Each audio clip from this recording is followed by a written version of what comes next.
The Renaissance was a cultural and artistic movement that developed in Italy in the 15th and 16th centuries.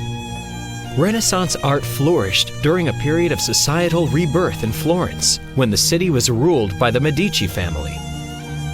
Renaissance art is characterized by a return to classical aesthetics and a sense of proportion. Another distinguishing feature is its use of linear perspective and adherence to a set of mathematical rules that allows an artist to recreate a figure or scene in a way similar to how the human eye sees images.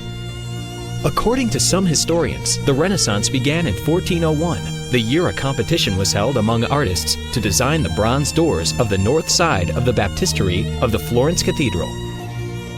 The shift from Gothic sensibilities to this new art is evident in the differences between the elegant and symbolic panels of Lorenzo Ghiberti and Filippo Brunelleschi's contribution, where realism and perspective prevails. The Renaissance affected all of the arts. For example, the naturalness of human figures placed in a real landscape was favored in painting. Mythological themes were treated with the same solemnity usually reserved for religious themes, while portrait work was more concerned with capturing the expression and personality of its subject. Sculpture, which was strictly relegated to architectural use during the Gothic period, regained its autonomy, and there was now a particular fascination with human anatomy. Moreover, architecture returned to a more classical aesthetic and focused on rational harmony. The architect Brunelleschi, sculptor Donatello, and painter Masaccio are recognized as the initial leaders of Renaissance art. The revolution continued with the works of Fra Angelico, Paolo Uccello, and Botticelli. Forced perspective, elegant design, and an almost unnatural use of light are hallmarks of their work. The Renaissance spread from Florence until it reached all the courts of Italy. There was Piero della Francesca in Urbino, Perugina in Perugia, Mantegna in Padua, and Giovanni Bellini and Antonello da Messina in Venice.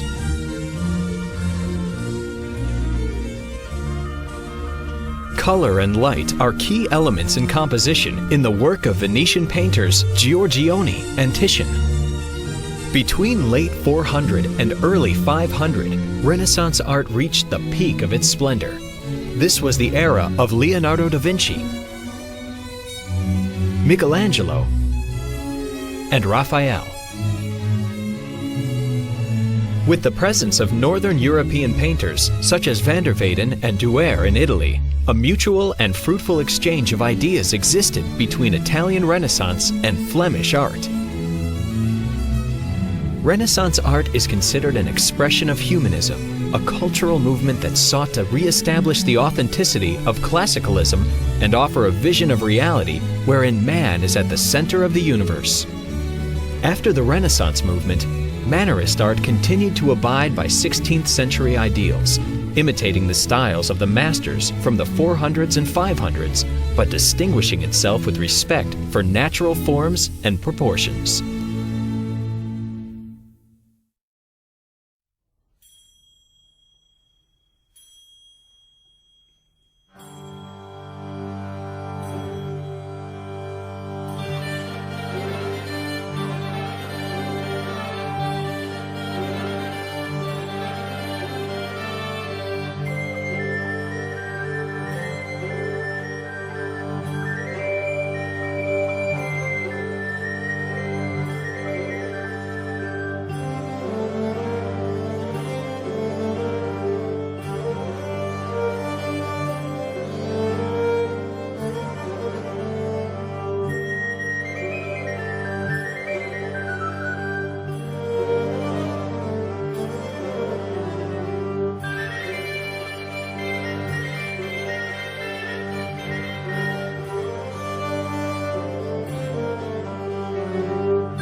This image of the Vitruvian Man taken from Leonardo's sketches has become one of the most recognizable symbols of the Renaissance. But why? It's a simple pen and ink drawing, right? Wrong. Let's start to answer this question with a math problem.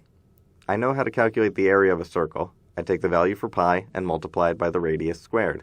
I also know how to take the area of a square. I multiply the base by itself.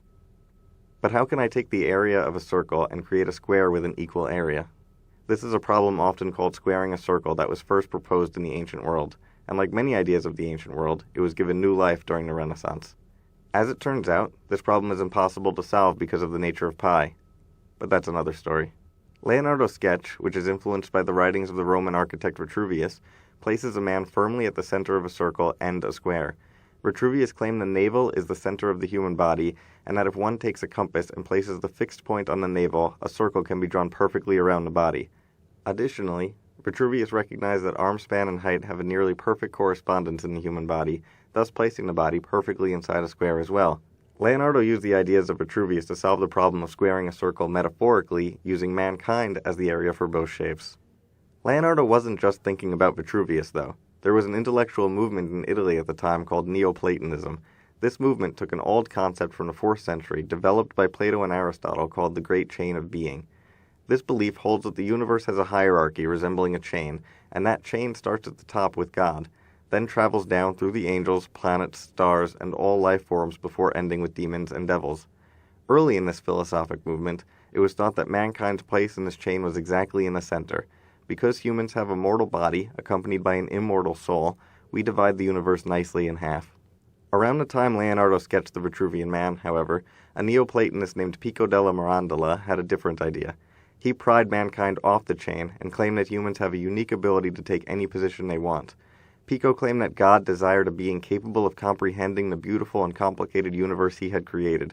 This led to the creation of mankind, which he placed at the center of the universe with the ability to take whatever form he pleases. Mankind, according to Pico, could crawl down the chain and behave like an animal, or crawl up the chain and behave like a god. It's our choice. Looking back at the sketch, we can see that by changing the position of the man, he can fill the irreconcilable areas of a circle and a square. If geometry is the language the universe is written in, then this sketch seems to say we can exist within all its elements. Mankind can fill whatever shape he pleases geometrically and philosophically as well. In this one sketch, Leonardo was able to combine the mathematics, religion, philosophy, architecture, and artistic skill of his age.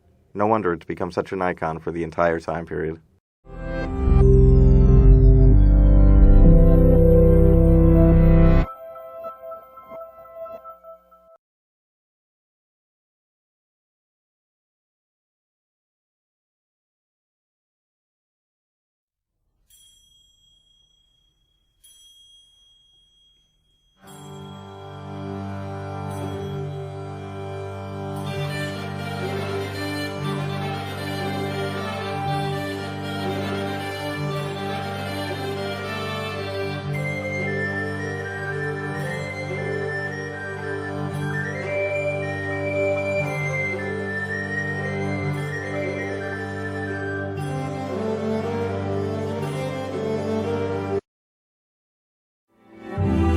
The David is a marble statue that stands 5 meters and 17 centimeters tall.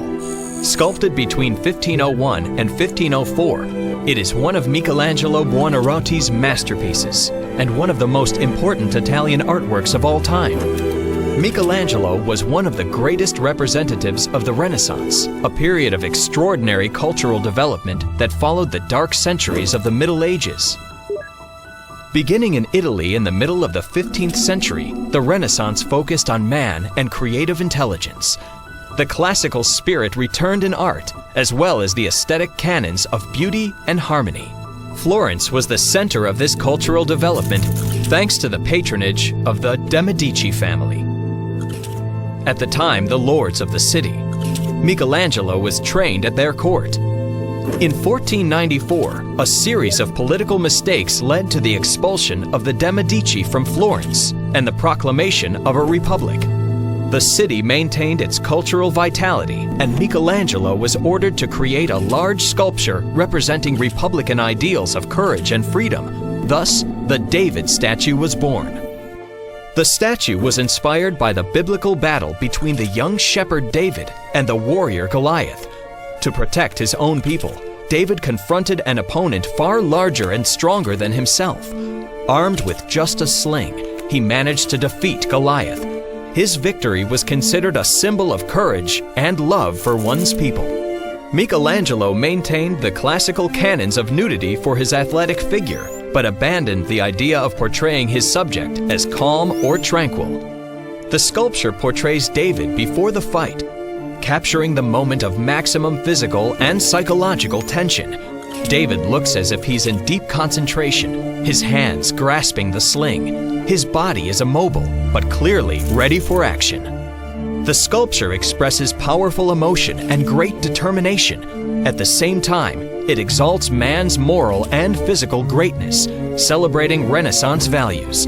The statue represented the city of Florence, a republic fearlessly confronting stronger opponents while asserting its own cultural richness. The Florentines appreciated Michelangelo's handiwork and adopted David as their city symbol. David is on display in the Accademia Gallery in Florence.